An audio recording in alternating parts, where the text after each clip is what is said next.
오늘 하나님께서 우리에게 주시는 말씀은 고린도후서 12장 1절부터 10절까지 말씀입니다. 고린도후서 12장 1절부터 10절까지 말씀 함께 읽겠습니다. 무익하나마 내가 부득불 자랑하노니 주의 환상과 계시를 말하리라. 내가 그리스도 안에 있는 한 사람을 아노니 그는 14년 전에 셋째 하늘에 이끌려간 자라. 그가 몸 안에 있었는지 몸 밖에 있었는지 나는 모르거니와 하나님은 아시느니라. 내가 이런 사람을 아노니 그가 몸 안에 있었는지 몸 밖에 있었는지 나는 모르거니와 하나님은 아시느니라. 그가 낙원으로 이끌려가서 말로 표현할 수 없는 말을 들었으니 사람이 가히 이르지 못할 말이로다. 내가 이런 사람을 위하여 자랑하겠으나 나를 위하여는 약한 것들 외에 자랑하지 아니하리라. 내가 만일 자랑하고자 하여도 어리석은 자가 되지 아니할 것은 내가 참말을 함이라. 그러나 누가 나를 보는 바와 내게 듣는 바에 지나치게 생각할까 두려워하여 그만두노라. 여러 계시를 받은 것이 지극히 크므로 너무 자만하지 않게 하시려고 내 육체의 가시 곧 사탄의 사자를 주셨으니 이는 나를 쳐서 너무 자만하지 않게 하려 하심이라. 이것이 내게서 떠나가게 하기 위하여 내가 3번 주께 간구하였더니 나에게 이르시기를 내 은혜가 내게 족하도다. 이는 내 능력이 약한 데서 온전하여 짐이라 하신지라. 그러므로 도리어 크게 기뻐함으로 나의 여러 약한 것들에 대하여 자랑하리니 이는 그리스도의 능력이 내게 머물게 하려 함이라. 그러므로 내가 그리스도를 위하여 약한 것들과 능욕과 궁핍과 박해와 공고를 기뻐하노니 이는 내가 약한 그때의 강함이라. 아멘. 종말에 대해서 제자들이 예수님께 물었을 때 예수님께서 이런 말씀을 하신 적이 있는데요. 마태복음 24장 1절부터 14절 말씀에 보면 예수께서 성전에서 나와서 가실 때에 제자들이 성전 건물을 가리켜 보이려고 나아오니 대답하여 이르시되 너희가 이 모든 것을 보지 못하느냐? 내가 진실로 너희에게 이르노니 돌 하나도 돌 위에 남지 않고 다 무너뜨려지리라. 예수께서 감람산 위에 앉으셨을 때에 제자들이 조용히 와서 이르되 우리에게 이르소서 어느 때에 이런 일이 있겠사오며 또 주의 임하심과 세상 끝에는 무슨 징조가 있사오리이까? 예수께서 대답하여 이르시되 너희가 사람의 미혹을 받지 않도록 주의하라. 많은 사람이 내 이름으로 와서 이르되 나는 그리스도라 하여 많은 사람을 미혹하리라. 난리와 난리 소문을 듣겠으나 너희는 삼가 두려워하지 말라. 이런 일이 있어야 하되 아직 끝은 아니니라. 민족이 민족을 나라가 나라를 대적하여 일어나겠고 곳곳에 기근과 지진이 있으리니 이 모든 것은 재난의 시작이라. 그때 사람들이 너희를 환난에 넘겨주겠으며 너희를 죽이리니 너희가 내 이름 때문에 모든 민족에게 미움을 받으리라. 그때 많은 사람이 실족하게 되어 서로 잡아주고 서로 미워하겠으며 거짓 선지자가 많이 일어나 많은 사람을 미혹하겠으며 불법이 성함으로 많은 사람의 사랑이 식어지리라. 그러나 끝까지 견디는 자는 구원을 얻으리라. 이 천국 복음이 모든 민족에게 증언되기 위하여 온 세상에 전파되리니 그제야 끝이 오리라 라고 말씀하고 있습니다. 종말의 때가 되면 하나님의 백성과 하나님을 대적하는 사람들이 선명하게 구분이 되게 된다라고 말씀을 하고 있습니다. 그러면 하나님을 믿는 사람들 그리고 하나님을 대적하는 사람들이 어떻게 선명하게 구분될 수 있을까요? 겉으로 보기에는 저 사람이 예수 믿는 사람인지 아닌지를 우리가 쉽게 구분할 수가 없지 않습니까? 어떤 사람들이 신천지 믿는 사람들에게 신천지 믿는 사람인지 아닌지를 구분하기 위해서 이만희에 대해서 욕을 해보라고 그렇게 말하는 사람도 있다고 합니다. 우리가 한국 전쟁 당시에도 너 예수 믿어 안 믿어? 너 예수 믿는다고 그러면 죽지만 예수 믿지 않는다고 하면 살려줄게. 이런 말을 했던 것처럼 그런 방법을 사용하는 것인지도 모르겠습니다. 그런데 입으로는 내가 분명히 예수 믿는다고 했는데 삶 속에서는 세상 사람들과 구분되지 않는 삶을 살아간다면 과연 그 사람이 예수 믿는 사람이라고 말할 수 있을까요? 입으로 내가 예수 믿는다고 말하는 것이 구원과 직결된다고 그렇게 말할 수 있겠느냐 하는 것입니다.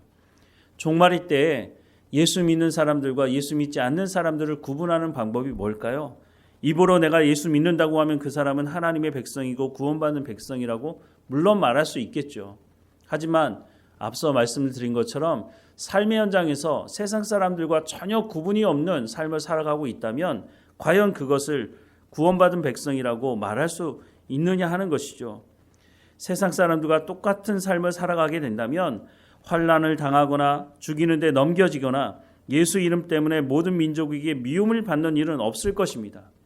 하지만 우리가 예수님을 믿고 삶의 현장에서 그 말씀대로 순종하며 살아간다면 환난을 당하고 죽이는 데 넘겨지게 되고 예수님의 이름 때문에 모든 민족에게 미움을 받는 일이 있게 될 것이다 라고 말씀을 하고 있습니다. 우리는 어떤 삶을 살아가고 있는지 우리의 삶을 좀 돌아볼 필요가 있다고 하는 것이죠. 왜 우리가 이런 일을 당하느냐? 하나님의 말씀을 듣고 순종하게 되면 세상과 충돌이 일어날 수밖에 없기 때문인 것입니다. 한 가지 예를 들자면 예수님께서 마가복음 10장 43절에서 45절에 이렇게 말씀하십니다. 너희 중에는 그렇지 않을지니 너희 중에 누구든지 크고자 하는 자는 너희를 섬기는 자가 되고 너희 중에 누구든지 으뜸이 되고자 하는 자는 모든 사람의 종이 되어야 하리라. 인자가 온 것은 섬김을 받으려 함이 아니라 도리어 섬기려 하고 자기 목숨을 많은 사람의 대속물로 주려 함이니라 라고 말씀하신 이 말씀, 하나님의 백성들은 이렇게 살아가는 사람들이죠. 세상의 원리 원칙과는 좀 다릅니다. 세상은 수단과 방법을 가리지 않고 높은 자리에 올라가려고 하고 돈과 권력을 쫓아갑니다. 그런데 예수님은 그렇게 살지 말라고 말씀합니다. 으뜸이 되고자 하는 자는 어떻게 하라고요? 낮은 자리에 가서 다른 사람들을 섬기는 삶을 살라고 말씀합니다. 이렇게 살아가면 세상 사람들은 그런 사람들을 향해서 어리석은 사람이라고 말하지만 성경은 그렇게 살아가라고 말씀하고 있으니 하나님 말씀에 순종하며 살아가면 세상과 충돌이 일어날 수밖에 없다고 하는 것이죠. 오히려 그렇게 살아가면 세상 사람들은 조롱하고 그 사람들을 업신여기고 박해하는 일이 종종 일어나게 된다고 하는 것입니다. 그러니 종말의 때를 살아갈 때 하나님 말씀에 순종하게 되면 세상으로부터 박해를 받게 되고 조롱당하는 일들이 일어날 수밖에 없다고 하는 것입니다. 바울이 자랑하는 것이 무엇입니까? 바울이 자랑하는 것이 세상적인 기준에 비추어 봤을 때 자랑할 것을 자랑하고 있습니까? 오히려 바울은 그런 것들은 배설물로 여긴다고 말하고 있습니다. 앞서 고린도 후서 11장에 바울이 자랑하는 내용들이 뭡니까? 예수 믿는 것 때문에 복음을 전하는 것 때문에 당한 여러 가지 환난들과 고난들에 대해서 말하고 있지 않습니까? 그런데 그것도 자랑하는 것이 아닙니다. 바울만큼 복음을 전하다가 이렇게 많은 고난을 당한 사도들이 있습니까? 물론 사도들 대부분이 순교를 당하게 되지만 바울이 그런 사도들 앞에 명함을 내밀지 못할 정도로 그런 삶을 살지는 않았다는 것입니다. 오히려 예수님의 제자들이었던 그 사도들이 바울 앞에 명함을 내밀지 못할 정도로 바울은 복음을 전하면서 많은 고통과 고난을 당했다고 말하고 있는 것이죠. 그런데 바울이 그것을 자랑한다고 말하고 있습니까? 아니라고 말씀합니다. 바울이 말하는 것은 내가 그런 많은 고난을 당했음에도 불구하고 교회를 위한 마음을 가지고 있다고 말씀을 하고 있는 것입니다. 바울이 자신의 상급이 뭐라고 말합니까? 빌립보서 4장 1절 말씀에 보면 그러므로 나의 사랑하고 사모하는 형제들 나의 기쁨이요 면류관인 사랑하는 자들아 이와 같이 주 안에 서라라고 말씀합니다. 바울의 상급이 누구라고 말합니까? 하나님의 말씀을 듣고 순종하는 너희가 아니냐라고 말하고 있는 거죠. 데살로니가전서 2장 19절 말씀에도 보면 우리의 소망이나 기쁨이나 자랑의 면류관이 무엇이냐 그가 강림하실 때 우리 주 예수 앞에 너희가 아니냐라고 말씀을 하고 있습니다. 바울은 이 상급을 받기 위해서 고난을 감수한다고 말하고 있습니다. 바울이 자랑하는 것은 성도들입니다. 하나님의 말씀을 듣고 순종하는 그 성도들이 나의 상급이고 나의 자랑이 된다라고 말씀을 하고 있는 것이죠. 바울은 로마에 잡혀 있을 때도 바울을 해코지하기 위해서 열심히 복음을 전하는 사람들이 있었는데 그 사람들에 대해서 바울이 괜찮다 내버려 둬라라고 말하고 있다고 하는 것을 볼 수 있는데요. 빌립보서 1장 18절에서 21절 말씀에 보면 그러면 무엇이냐 거칠애로 하나 참으로 하나 무슨 방도로 하든지 전파되는 것은 그리스도니 이로써 나는 기뻐하고 또한 기뻐하리라. 이것이 너희의 간구와 예수 그리스도의 성령의 도우심으로 나를 구원에 이르게 할 줄 아는 고로 나의 간절한 기대와 소망을 따라 아무 일에든지 부끄러워하지 아니하고 지금도 전과 같이 온전히 담대하여 살든지 죽든지 내 몸에서 그리스도가 존귀하게 되게 하려 하나니 이는 내게 사는 것이 그리스도니 죽는 것도 유익함이라 라고 고백을 하고 있습니다. 바울은 예수 그리스도만 자신의 삶을 통해서 증거되고 드러나면 된다고 말을 하고 있습니다. 이 일에 있어서는 바울은 평생 타협하며 살아가지 않았습니다. 바울은 자신의 이름을 날리기 위해 헌신하지 않았습니다. 자신에게 약한 것을 자랑했다고 오늘 본문에서도 분명히 말씀하고 있습니다. 9절 말씀에 보면 나에게 이르시기를 내 은혜가 내게 족하도다. 이는 내 능력이 약한 데서 온전하여 짐이라 하신지라. 그러므로 도리어 크게 기뻐함으로 나의 여러 약한 것들에 대하여 자랑하리니 이는 그리스도의 능력이 내게 머물게 하려 함이라 라고 말씀하고 있습니다. 바울에게 치명적인 약점이 있었던 것으로 보입니다. 그것은 사람들이 알만한 질병이 있었다고 하는 것이죠. 그래서 그 질병을 고쳐달라고 하나님께 간구했지만 하나님 뭐라고 말씀하십니까? 조금 전에 읽었던 9절 말씀을 다시 보면 내 은혜가 내게 족하다고 말합니다. 내 능력이 약한 데서 온전하여 진다라고 말씀을 하고 있습니다. 우리가 하나님의 말씀을 듣고 순종할 때 세상 사람들이 보기에는 가장 약한 존재로 보일 수 있습니다. 그런데 그때 어떻다고요? 가장 강한 존재로 태어날 수 있다라고 말씀하고 있습니다. 그것은 하나님께서 우리 가운데 그 약점을 가지고 역사하시기 때문이라라고 말씀을 하고 있는 것이죠. 하나님 말씀대로 순종하는 것이 세상 사람들 보기에는 미련한 것처럼 보일지 모르지만 그것이 약점으로 보일지 모르지만 하나님은 그 믿음의 삶을 살아가는 사람들을 그 환난 속에서 더욱 빛나게 하시는 분이다라고 말씀을 해주고 있다고 하는 것입니다. 세상이 보기에는 나약하기 짝이 없어 보이지만 하나님께서 그 약함을 강함으로 사용하시는 분이라고 말씀을 하고 있다고 하는 것이죠. 오늘 이 시대에 복음 전하기 쉽지 않다고 말을 합니다. 왜 복음 전하기 쉽지 않을까요? 입으로는 하나님을 믿는다고 말하는 사람들이 하나님의 말씀대로 순종하며 살지 않기 때문에 복음의 위력이 나타나지 않는다고 하는 것이죠. 우리가 하나님 말씀에 순종할 때 그것이 세상 사람들을 보기에는 약한 것일지 모르지만 그 순종함을 통해서 하나님은 역사를 이루신다고 말씀하고 있습니다. 우리가 하나님 말씀에 순종하며 살아갈 때에 이 어두운 세상 속에서 작은 빛이 될지 모르지만 그 빛이 얼마나 많은 사람들에게 환하게 비치게 하시는지를 하나님께서 역사하셔서 드러내기 원하신다고 말씀하고 있습니다. 바울이 당한 그 고난들만 보게 된다면 바울만큼 어리석은 사람이 없을 것입니다. 바울은 잘 나가는 사람이었는데 그 모든 것을 내려놓고 복음 전하는 일에 나섰을 때 그 많은 환난과 고통을 당했지만 결국은 그 일을 통해서 어떤 일이 벌어졌습니까? 땅끝까지 복음이 전해지는 역사가 일어났다고 하는 것입니다. 하나님께서 오늘 우리에게도 동일하게 말씀하십니다. 종말의 때를 살아가는 우리에게 세상 사람들과 구분되는 삶을 살아가라고 말합니다.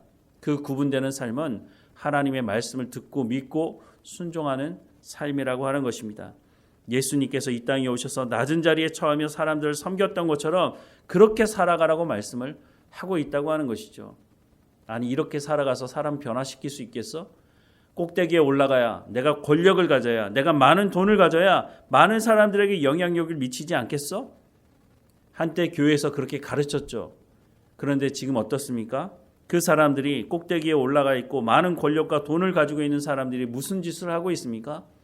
뇌물을 바치고 더 높은 자리에 올라가려고 수단과 방법을 가리지 않는 삶을 살아가고 있지 않습니까? 하나님은 반대로 말씀하십니다. 낮은 자리에 처라고 하나님께서 우리에게 주신 것을 가지고 순종하며 살아가라고 말씀을 하고 있습니다. 그러면 누가 역사하신다고요? 내가 일하는 것이 아니라 하나님께서 나를 통해서 역사하신다라고 말씀을 하고 있는 것입니다. 그때 우리가 복음을 전할 수 있는 것입니다. 우리가 군림하고 많은 것을 가져서 그래서 복음이 전파되는 것이 아니라 우리가 하나님 말씀에 순종할 때 우리가 하나님 말씀을 듣고 순종하는 삶을 통해서 고난당할 때에 그것을 통해서 하나님은 역사하신다라고 말씀을 하고 있다고 하는 것을 기억해야 할 것입니다. 내가 약한 그때에 강함이라라고 말씀하는 그 고백이 우리의 삶 가운데 있어야 한다고 하는 것이죠. 바울이 그렇게 살아갔을 때 오늘 우리에게까지 복음이 전해졌던 것처럼 오늘 우리가 하나님 말씀에 순종하며 우리의 약한 가운데 역사하시는 하나님을 통해서 복음이 증거된다고 말씀합니다. 다시 한번 말씀을 드리지만 우리가 하나님 말씀을 듣고 순종할 때 우리를 통해서 하나님의 복음이 흘러간다고 하는 것을 우리가 분명히 기억하며 살아가야 할 것입니다. 기도하겠습니다. 사랑하는 하나님, 우리는 더 높은 자리에 올라가야 더 많은 권력과 더 많은 돈을 가져야 우리가 복음을 전할 수 있다고 속아오며 살아오진 않았습니까? 하나님, 우리가 살아가는 삶의 현장에서 하나님 말씀을 듣고 순종할 때 우리가 연약하고 약한 부분이 있다 할지라도 그 부분을 통해서 하나님께서 강하게 역사하신다고 말씀하시는 그 말씀을 우리가 듣게 하시고 우리의 약함이 하나님으로 인해서 강하게 드러난다고 하는 것을, 그것이 복음의 통로가 된다고 하는 것을 우리가 믿고 순종하며 하나님 말씀을 온전히 믿고 순종하는 삶을 살아갈 수 있도록 은혜를 베풀어 주옵소서. 우리가 하나님 말씀에 순종할 때 세상으로부터 고난을 당하는 그것이 마땅한 것이라고 말씀하는 것을 듣게 됩니다. 세상과 충돌이 일어났을 때 우리가 후퇴하지 않게 하시고 하나님의 말씀에 더 순종하며 살아감을 통해서 우리의 삶을 통해서 복음이 증거되는 삶이 될 수 있도록 은혜를 허락해 주옵소서.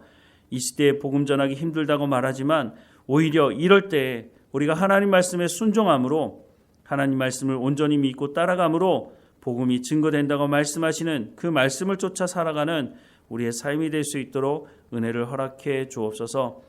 하나님, 우리를 통해서 하나님의 말씀이 온전히 세워질 수 있도록 오늘도 인도해 주시고 우리는 하나님의 말씀을 온전히 순종하며 살아갈 수 있도록 오늘 우리에게 또한 성령의 충만함을 허락해 주옵소서. 오늘도 우리 가운데 맡겨진 모든 일에 감사하는 삶을 살아가게 하실 하나님께 감사드리고 예수님의 이름으로 기도드립니다. 아멘.